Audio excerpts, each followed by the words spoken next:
All right, good evening, class. I'm here to talk about my experiences for the essay we just did and for the interview we just had. For my interview, what I did was I went to Old Town and I talked to a homeless man, local homeless man in the area who was in the transient community. This individual seems to have goes back and forth between Fort Collins and other states, and he just simply mostly bums from people in order to get by and get around.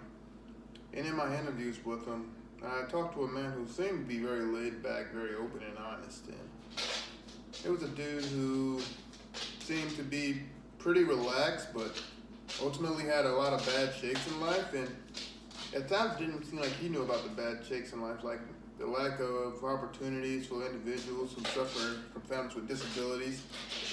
Talked about how his mom had a little bit of mental illness in her life. He also talked about how he came from poverty and how it was just easier for him to pretty much just bum or to pretty much ask for help, and how it became a part of his life. But despite all his shortcomings, I did see a man who seemed open, honest, and who seemed like he really, really enjoyed his situation. He didn't seem too miserable.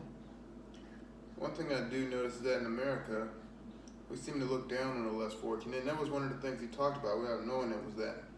It turns out that the people in the higher positions in life, at least anecdotally from him, it seemed like they had the least care for his situation when he would live in Old Town and he would panhandle. It turns out that mostly he was getting a lot of his support from people who seemed to be in a lesser financial situation. And that was very telling, and it very much spoke to what we learned all year about how we as a society treat people in the homeless community and in the lesser financial in our community.